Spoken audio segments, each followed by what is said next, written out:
Hi, everyone. Welcome in. Come on in. Welcome back. I'm your host, Jaye. Madeline Soto was reported missing on February 26, 2024, the morning after her 13th birthday. Her mother, Jenn Soto, said she had last seen Madeline getting dressed at 8 a.m. and that her on again, off again live in boyfriend, Stephen Stearns, had dropped Maddie off at school.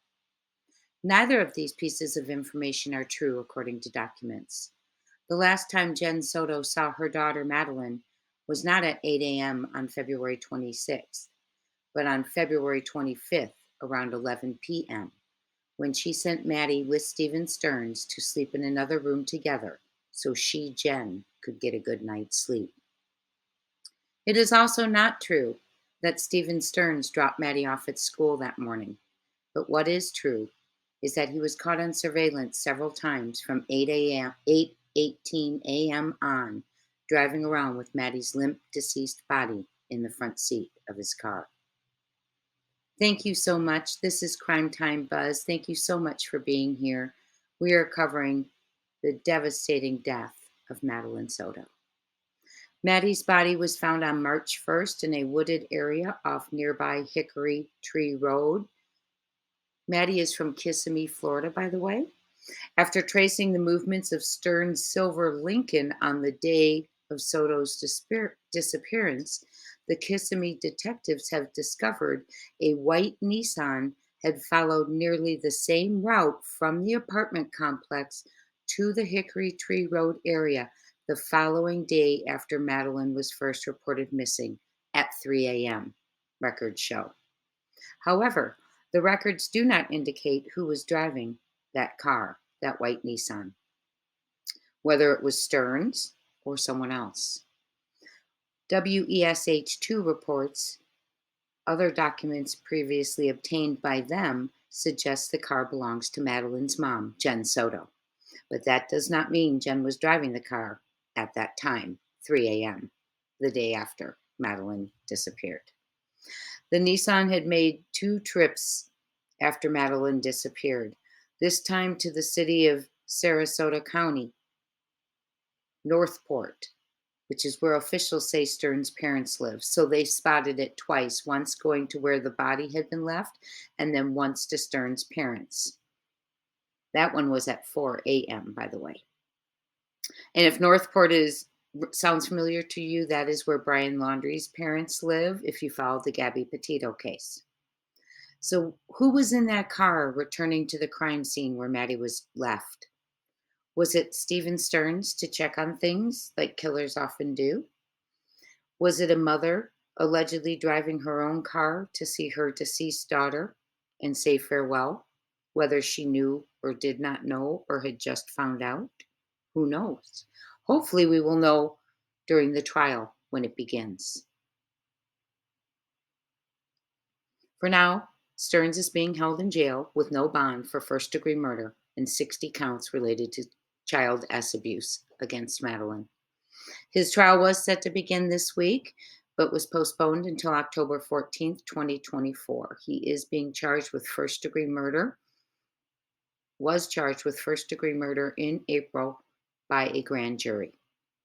And I have a problem with Jenn Soto, in my opinion, not being held accountable for lying and saying she saw Maddie at 8 a.m. the morning she was reported missing. That is, now she's admitted she did not see her. The last time she saw her was at 11 p.m.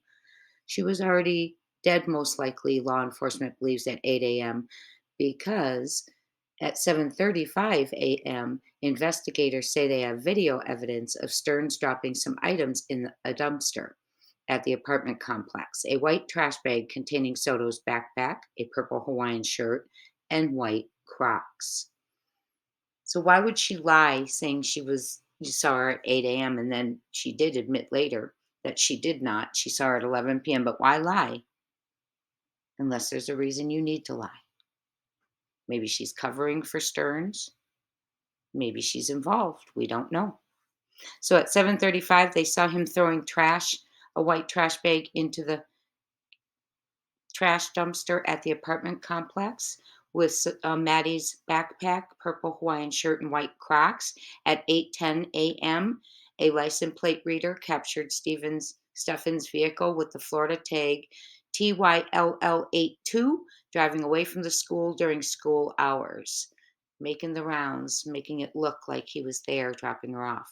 8:19, the video shows Stearns returning to the apartment complex, showing what appears to be Soto's body. And it was what they saw was her head leaned toward the left and kind of forward.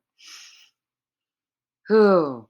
Around 9:40 that morning, Stern's car was seen on camera entering the parking garage of a business on South John Young Parkway.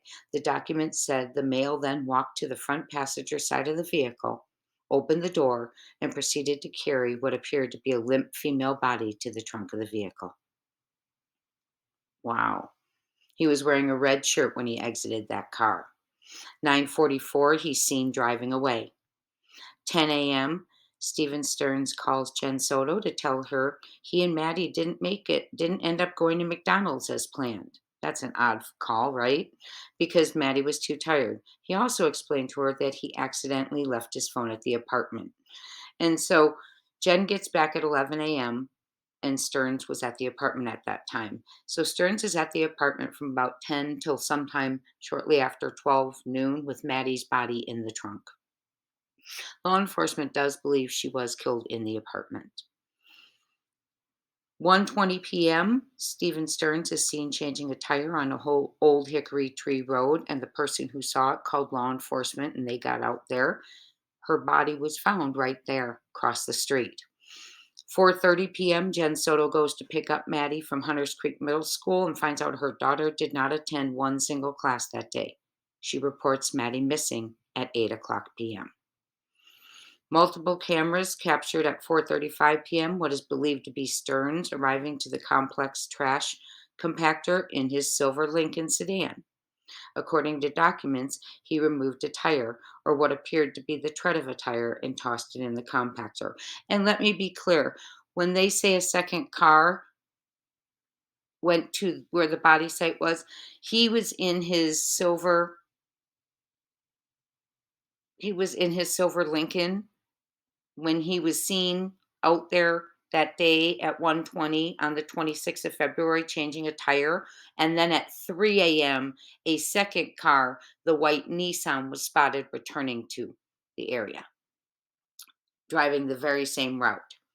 Okay. Jenn Soto goes back to pick up Maddie. She reports her missing. Multiple cameras see Stearns throwing away what looks like a tire or the tread of a tire in the trash compactor. February 26th, Stephen Stearns was interviewed. He gave consent to search his phone, but stated he had accidentally performed a factory reset earlier. At 8 p.m. is when Maddie was reported missing that night. They canvassed the area. They met her mom at the school, and they searched with a bloodhound, but they had no success. On March 1st, law enforcement announced that they had evidence that shows Stephen Stearns returning to the complex, and Madeline was visible in the vehicle, deceased, with her head leaned to the left and forward. We believe she was dead at that time. Later that day on March 1st, after another long search, Orange County deputies finally recovered Soto's body from a wooded area off Hickory Tree Road in Osceala County, Florida. That night, a vigil was held in Soto's memory near her middle school. Will Jenn Soto be next to receive indictments from the grand jury? What do you think? Is she innocent? Did she know? Was she an accomplice? Did she help cover things up after she knew, or did she have no idea until after he was arrested? What are your thoughts on that? Please hit that notification bell. This is an ongoing story as we have a trial coming up and they are releasing information quite a bit now. So hit that notification bell so you don't miss updates on the quest for justice for Madeline Soto. Thank you so much for being here. A precious, precious life cut short. Stay safe, be aware of your surroundings. See you next time, and talk soon, friends.